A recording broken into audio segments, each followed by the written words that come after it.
Good morning, Bluebird Semaphore, Joe Winberg. I'm going to do a world history talk, and what you're looking at is the latest painting that I did. I don't have a name for it yet, but I will. And now I'm going to move this over to be in front of the chair I sit in while I do these discussions. World history. I think this is going to be World History 46. It will be, however, properly identified as as I put it up on YouTube. I'll type in the proper number. So, World History 46, Bluebird Semaphore, all of that, Joe Winberg, blah, blah, blah. However, I'm moving along, and as I said, I was going to get myself out of India and put myself into Western Europe because, after all, that is my ancestry, that is my culture and my heritage. So I was getting a tingling that I was not completely forthright and completely honest by avoiding that discussion for so long. I mean, I was talking about China, I was talking about Central Asia, I was talking about India, Southeast Asia, blah, blah, blah, and very little, if any, Western Europe. So now I'm going to try to dedicate myself to Western Europe. And, first thing, bam, I got two or three books, maybe four, dumped on me. And they only in an oblique fashion have to do with Western Europe, but they all have something to do with what I'm interested in, what I've talked about, and what I'm going to talk about. So, one of them is simply called the greatest generals of World War II, and three of them is MacArthur, Eisenhower, and Patton. Well, first of all, MacArthur is smack dab in the middle of that war in the Pacific, and as you know, I'm not done with the war in the Pacific. I'm still putting together pieces of information for why the war in the Pacific became the war in the Pacific. And MacArthur's involvement with that is just so much there. There's just so much there. For example, I read at least, I don't want to say how many books, but I read quite a lot of books on the so-called Pacific Theater and the so-called Southeastern, or Southwest Pacific Theater. And when it came to Guadalcanal and the Solomon Islands, I mean, they hardly mentioned MacArthur, but he was in charge. I may have seen some reference to him, what he was doing. He was in Canberra, I believe, in Australia. That's where his headquarters were. It's either Canberra or one of those, Brisbane. I'm not sure. But he was over there, and he was in charge. He's the number one guy. And when these historians were writing about Guadalcanal and the Solomon Islands and what have you, I mean, it made it sound like he didn't exist. Now, I'm probably exaggerating. I'm sure they mentioned him, but I didn't come away from that as saying, "Oh boy, this was MacArthur's bailiwick." All right, but it certainly was. Now, eventually, I knew that he did that charge up the north coast of New Guinea, and stepping from island to island and port to port. He definitely is talked about in that campaign. And then the other thing that was misleading was for years, that quote from him to the people in the Philippines that said something about, "I will be back." And I mean, I always took it that as he was stepping off the island of Corregidor, right there in the mouth of the Manila Harbor or Manila Bay, that's where he said it. Now, maybe he did, maybe he didn't say it there, But where he did say it was when he was introducing himself to the Australian folks as he was put there after escaping from Corregidor, and he was introducing himself to the Australians and any other of the allies who wanted to attend his welcoming ceremony. That's where he said that at the end of that speech he made, and he says almost verbatim, "I will be back." And that message was directed to the Philippine people. So listen, MacArthur is a hard egg to swallow, if that's the phrase. He was certainly grandiose beyond your wildest imagination. He thought of himself as the king of kings. But, this is how far he went. And I think it's going far. He self-designed that monstrous hat you always see on his head. It has a brim of about 5 inches, all encrusted in gold. It's the biggest hat on any one of those generals from any of the countries. It just puts any of the others to shame. So he's making his statement.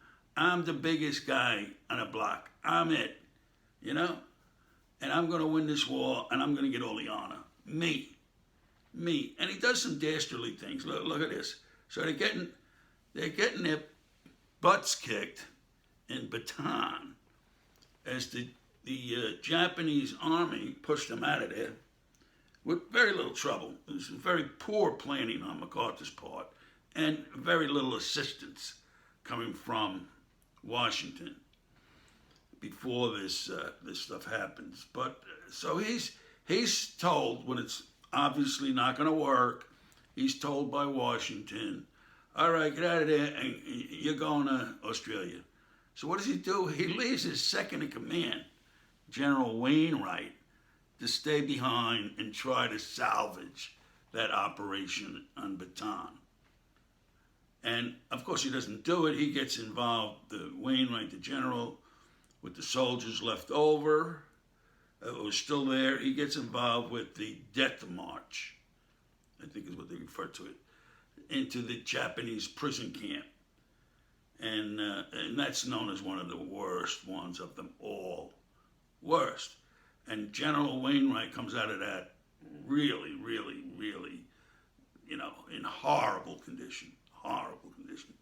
And MacArthur, he got out of the whole deal scot-free. He gets on his PT boat or torpedo boat, he and his wife and kid, and bam, they scoot out of Corregidor under the cover of night. And next thing you know, they're in Australia. But he was told to do that, so he's got to obey his orders when he wants to. And that's how all of that went. And what I find amazing, and I've been saying this about other places in the Southeast Asia and those islands, is that when I was in the Philippines, I was right there, and I didn't realize it. I always liked history, but I was reading American history and a little Europe, maybe, a little England. But it was always American history. It was Indian history. Not India, but the history of the North American Indians. And that's the whole world for me, was that. So there I was, sailing right by Corregidor, and in Manila Bay, which the Bataan Peninsula sticks into, and I didn't pay any attention, just like I didn't pay any attention to going a little further south and being in Borneo or being in the Solomon Islands and New Guinea. I had an inkling that they were there, but listen, the Philippines themselves were tremendously interesting to me as a tropical world. Plus, all of my trips over there also involved going to places like Hong Kong, Korea, Japan, Vietnam. So, as they say, it wasn't the only show in town. So I had a lot of other things to be thinking about, and just, eyes wide open as a young man seeing the world firsthand. Just imagine that you're 19, 20, and you're in the Eastern Pacific, and you're in the South Pacific. It's just, you can't believe it. Your eyes are wide open, let me tell you. Anyway, so that one book is all about MacArthur. Another book is simply titled Singapore. And I checked it out. The first, at least probably 50 pages, is going to have to do with its history. And what a history it is.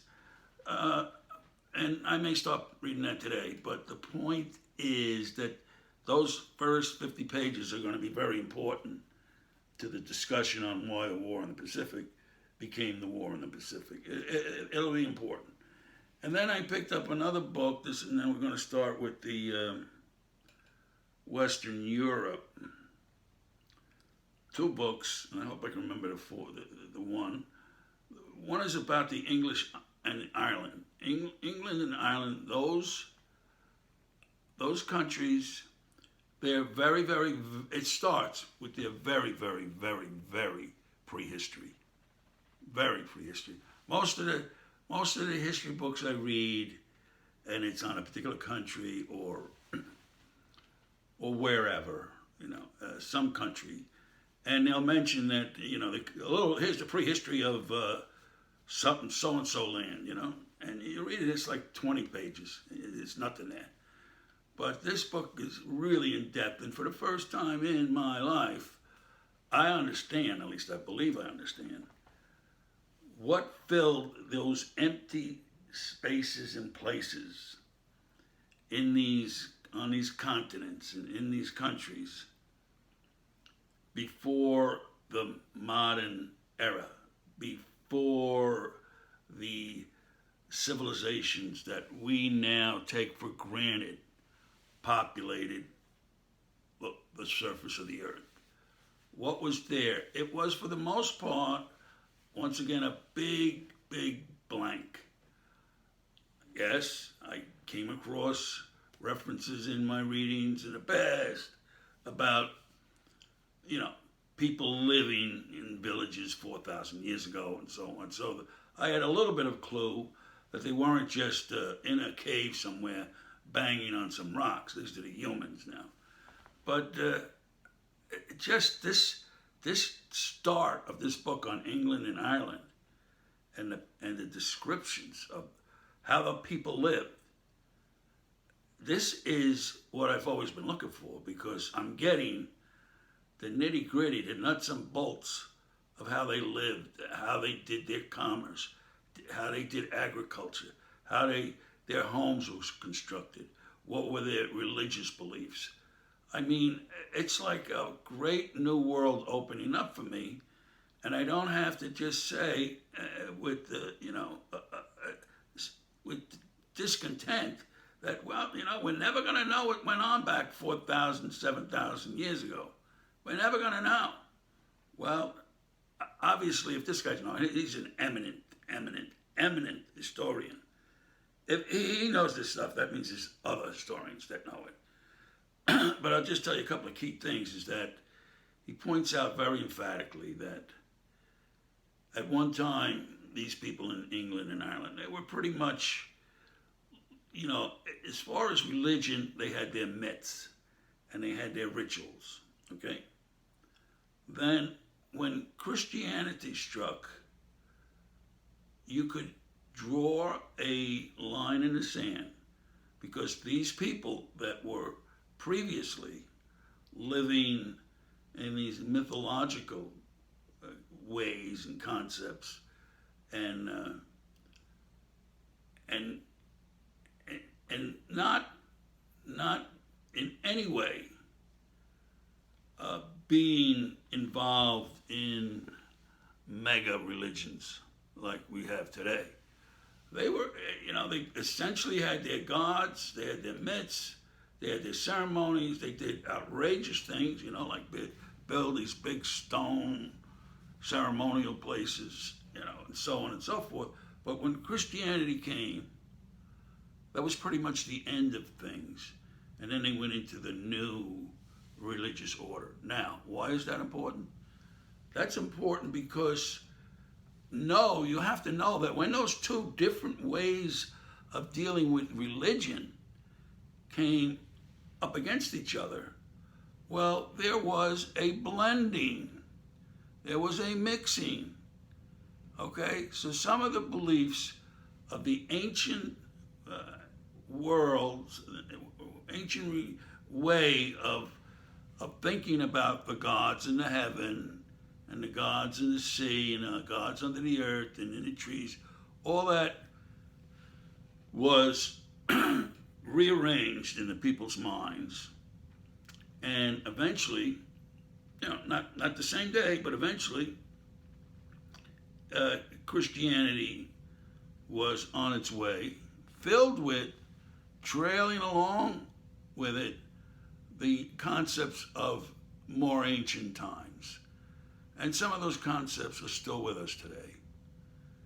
But we wouldn't think of ourselves as being like those people in 3000 BC or 2000 BC. We wouldn't dream of thinking about that. Which reminds me of a discussion in college that came up with the rest of the folk there. That these were mostly people who went to college, after the normal college ages. So they were a little bit more adult-like, but they could not accept the fact that humans were in the animal kingdom. They told me clearly, we are not animals, or in another way, I am not an animal. And I said, hey, the science shows what it shows. It shows that along this line, Homo sapien, sapien, and that's us. And way before that, we were animal-like, and even before that, we were animals. The little simian monkeys, and the lemur, and the guy jumping little taters, whatever they are. That's what the science shows. You're going to say science false? Okay, the science is false. Who cares? Quite frankly, So that book is opening up new worlds for me, no doubt about that. And in the other book, I can't think of it, but I will be reading all these books that I got over this weekend, starting Friday night, and we'll talk about what's in those books now, and the history of all of this. Now, let me just start by saying the Anglo-Saxons, all right? Who are the Anglo-Saxons? Well, basically, they were people who populated much of Europe, coming all the way out of the, I would say, the eastern, western, Middle East, and southern, below the Black Sea, and migrating into Europe.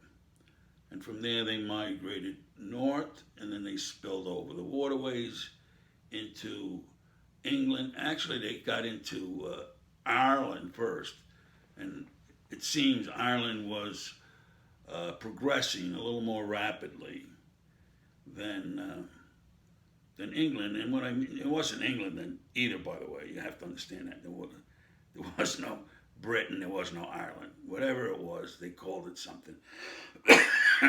and Ireland got the people first, and they were well on their way to having a culture a little more advanced than the Stone Age cultures. Because not just because the Anglo-Saxons seemingly got there first, but they also had commodities. I think they had the ores, the metals, and so on that you need to get your culture advancing. So they had that, and then the other side of the water, which at England, they developed a little slower, and further north, which would be Scotland, they developed even slower. Yet, and I believe one of the takeaways from the first reading of this is that if you go north, and you go up into these islands that are off northern Scotland, they somehow also got to develop a little more rapidly. And I think the cause was made that because they were out in the middle of the ocean, they had more Mediterranean climate and they were warmer and they could grow crops better and they could do trade and maritime and all that stuff. So there's always geographical reasons for why people select certain areas to live in and then advance and so on. So in those two islands, that's what happened. And the writer of this book is a big proponent of that the geology of any place has a lot to do with what that place becomes. Now we know that the geology of England is this chalk type of material that makes the Dover Cliffs, they're all white, and much of the southern part of England is composed of this chalk-like, rock-like substance. Now, also, on the continental side of things, it's like that too. So in the rocking of the Earth after the last glacial era, and that would be the glaciers were receding, so I want to say the plates, but I'm not sure that's what I'm talking about here.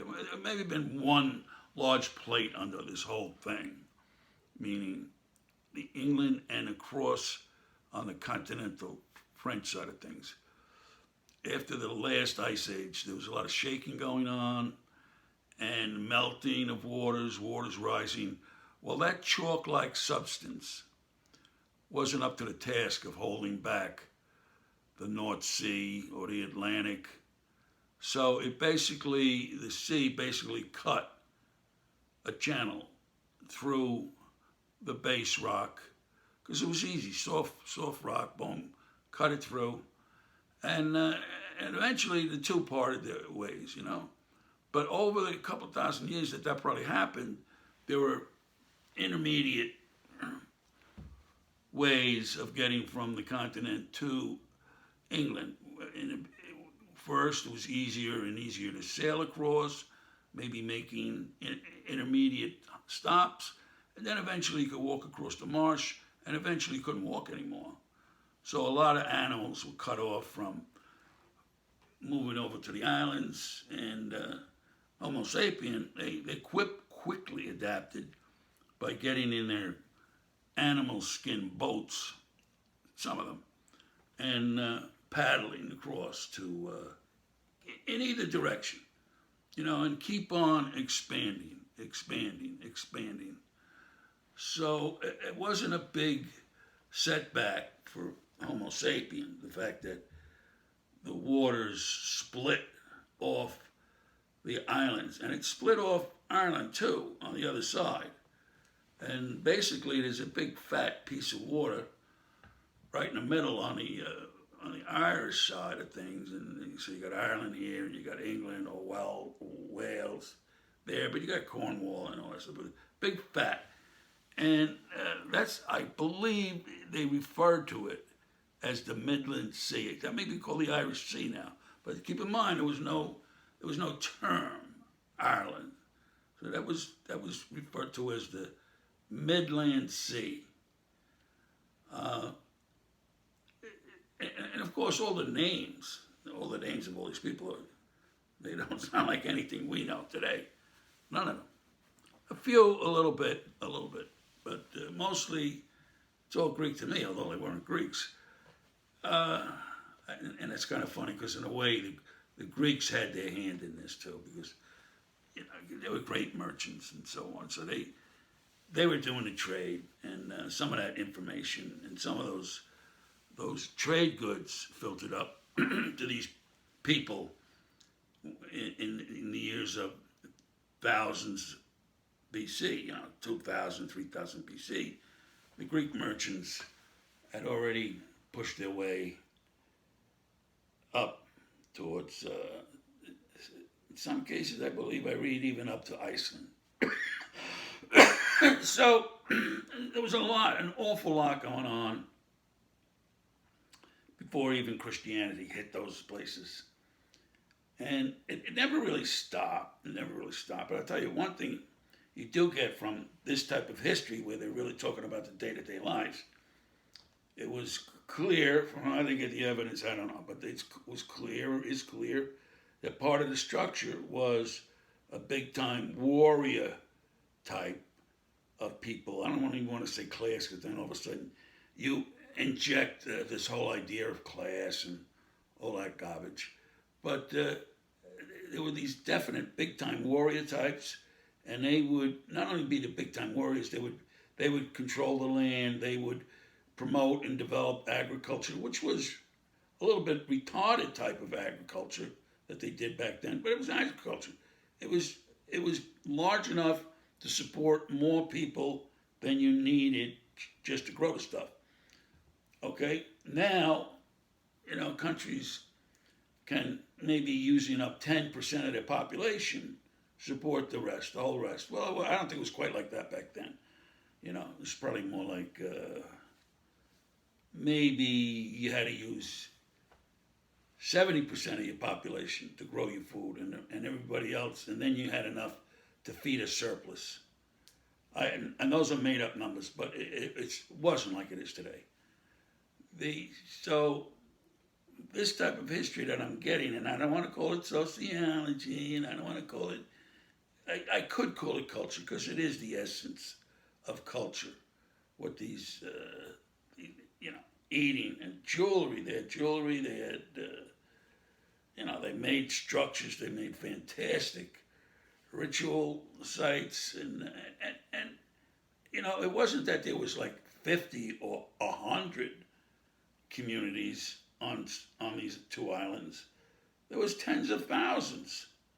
So, imagine a world that's moving around, spinning, the people spinning, moving from here to there, much as you would imagine present day New York City, okay?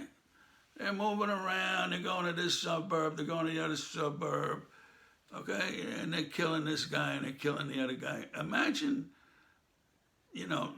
a New York City-like place, only with people that don't dress like them, don't talk like them, have nothing of the Judeo-Christian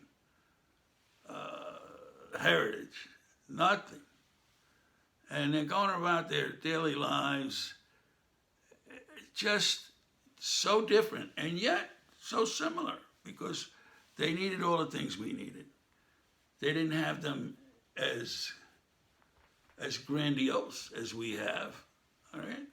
But they had the same stuff. And just not, and I'll say it again, not as grandiose, It never struck me that empty hole that I have been observing as the background for all these places throughout Europe and throughout many other parts of the world, Central Asia, the Near East, not the Far East, the Middle East, they were filled with people running around all over the place. Not as many as we have today, but they were still essentially spinning around in their little orbits just like we do today. So I'm coming to a realization that as we study the far past, the past that is beyond and part of, yet a little beyond the Neolithic and touching the Paleolithic, as we're studying and learning about those cultures, we're finding that they resemble us in a great deal. They didn't have a nuclear bomb, so they couldn't wipe out, a good portion of the population overnight. What else did they have? They didn't have computers. They didn't have TV and all that kind of stuff. But and I want want to get to say this and say it loudly, but they did have, and everywhere you look, they had the tradition of storytelling. You know, those Bushmen in the Kalahari Desert. You read an article on them, what do? You see them sitting around a fire telling stories, and that's everywhere. I could care less if it was the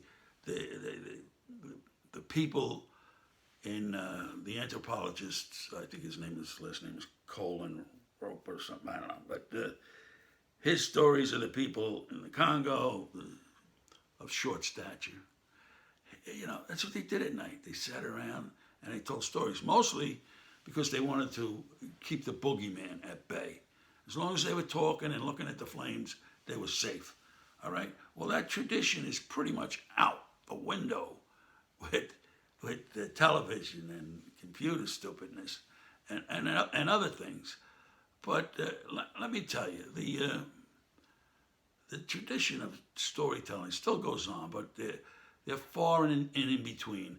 And I'm not taking it. When a library says, oh, we got stories for the kids, I don't want my kids to be in that group. Okay? I don't want them because it's all hokum.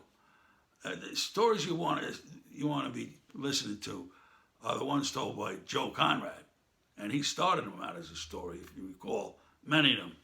We were sitting around in the John house, and Warley said, hey, pass me the bottle, you know, and on from there. Great stories. And I'm fortunate enough to every now and then be in front of a person who could tell a good story. And I always marvel at that talent. And I also marvel that it doesn't equate to any sort of commercial success. Because that's not what that person is looking for.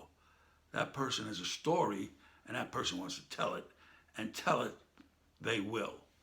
And every now and then I get fortunate enough to be in front of such a person. And that's a good thing. But that other stuff is just nonsense. I mean, I watch it, whatever, you know. Eventually you're tired at the end of the day. You don't want to go to sleep yet, so you watch the tube. And they're entertaining. Fine, so be it. Have a nice life, you know. But so we're talking about these books, and we talk about Europe and Western Europe and the Anglo-Saxons and the Celts or the Celts, whatever they call themselves. And it's going to be interesting. I'm telling you, there's so much already. There's just so much that I came across, you know, that you have to be open-minded. You know, when I start reading that the French built Stonehenge, you know, I mean, it just fractures my brain. And I'm not saying that the French did, but there's just all these new interpretations, you know. Stonehenge was always something in Britain, but, you know, it's not to say that the people who built it weren't contract laborers coming out with a green card over from France to build a freaking thing. Listen. And there was many of them. There wasn't just one, there was many. I want to say 500 or something. I mean, there was a lot in England because that was a big part of their religious belief and how they organized the years and so on. I heard recently that, and this is one of those things you just can't believe, that some scientists, contemporary now, are saying they're studying these stone rings, and what they're learning from these stone rings is going to be the technology of the future. I mean, how do they make this stuff up? I don't know. And besides, who cares? Who really cares? I think we're all pretty much going to agree on this. What people care about is how they can get enough resources gathered around themselves to live well. That's what people care about.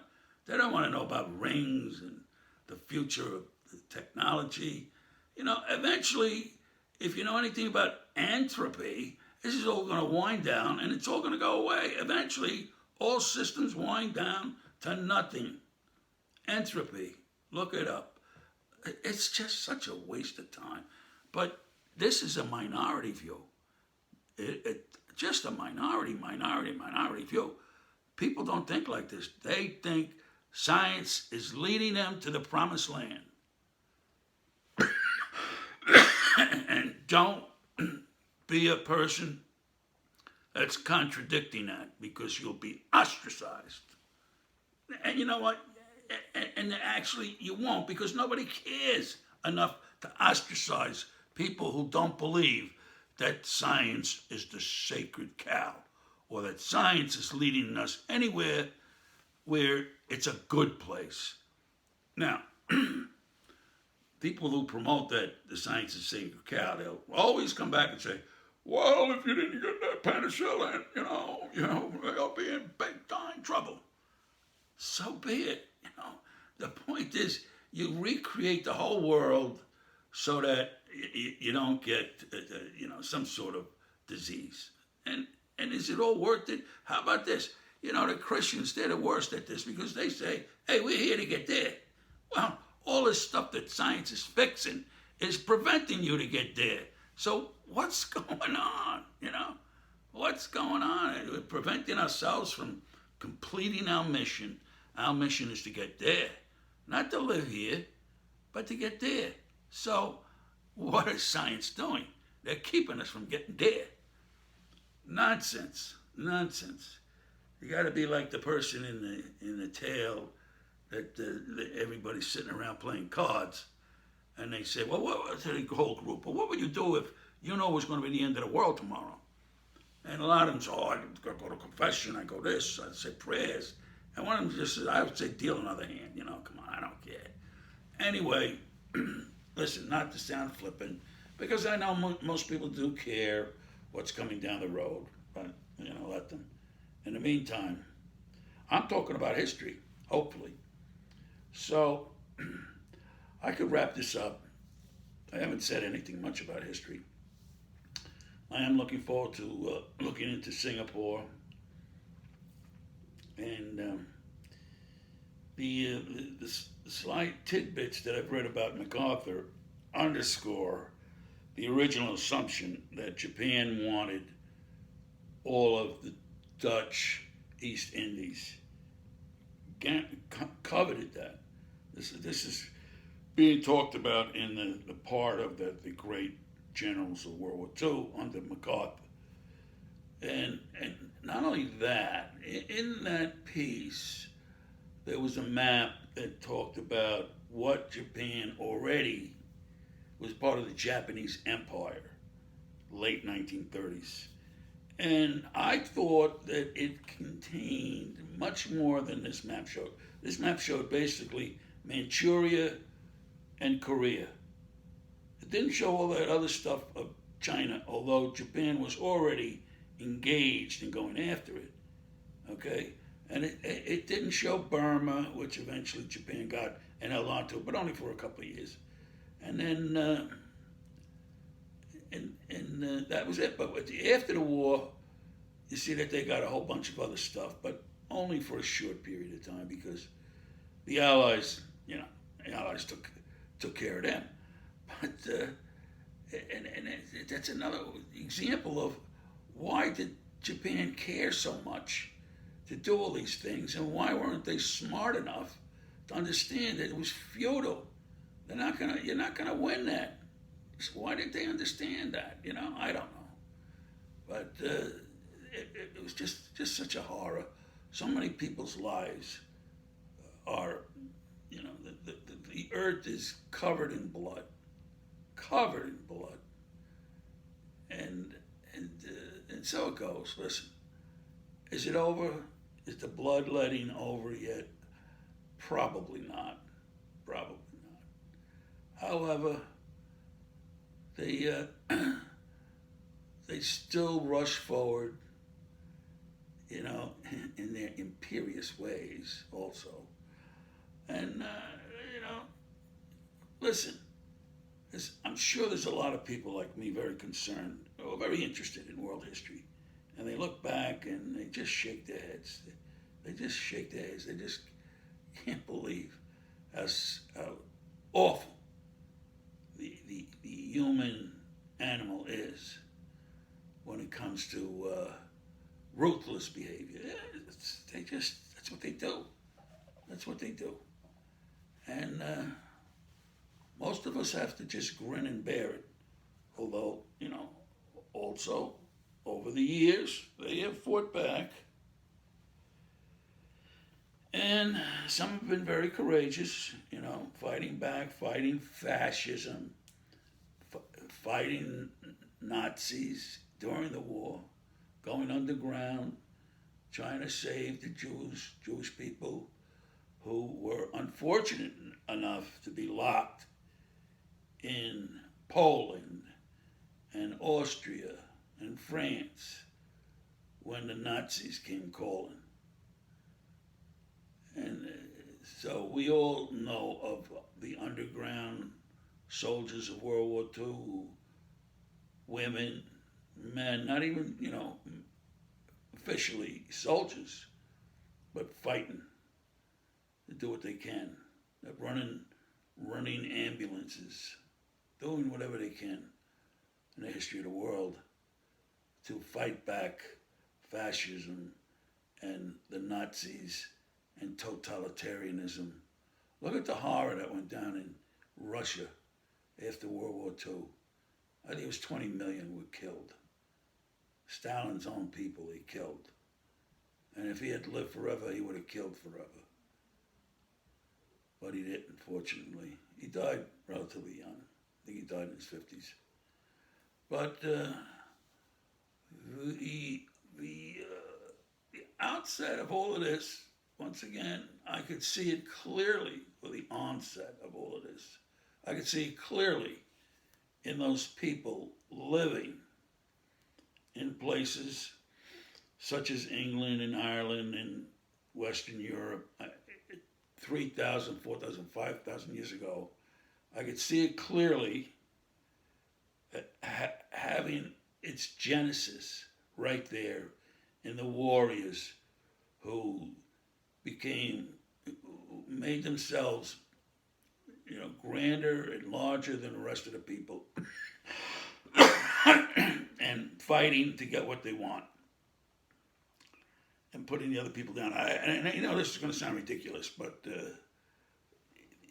some of the images you see in these Hollywood movies, I speculate that some of the images are close to being true. And the one that jumps into mind, and there's more than one, is Conan the Barbarian. When you see these barbarians riding out at a distance on their horses with the fantastic helmets and other things on, I wonder how realistic that is. I think it might be pretty realistic, because that's what I believe. I believe these people who made themselves the warriors, 3,000 BC, 4,000 BC, they had armor, they had shields, they had spears, they had battle axes. They were able to manipulate metals in the cauldron, so to speak. They did these things, and I think we don't realize that. I think we think like the terrible war started with the Peloponnese, and that it wasn't even really that terrible. But Alexander the Great and the way he conducted warfare, and the Persians, in the other direction, all the Mongols, Genghis Khans of the world. And we think, well, that's where the bad warfare started. No, I'm going to disagree. I think it started way back, in this part that is of history that's been neglected by the scientists. But obviously, in reading this book, not all the scientists are neglecting it. And one thing I'm glad to note is that they seem to have done, at least in England, in places throughout the world, they seem to have had a way of building large encampments, large human habitations offshore in a lake. They would put down their pilings. They would cover those pilings with boards, whatever, then stones and soil, and they would build a offshore island. And this is talked about in this book about England, but I also know it's talked about in towns in in I want to say Austria, somewhere around there. Also, they did this. We all know they did this in Mexico City, in the large lake there. There was that's where whoever his name was. Who was the Coronado? Whatever, the guy who did Mexico in.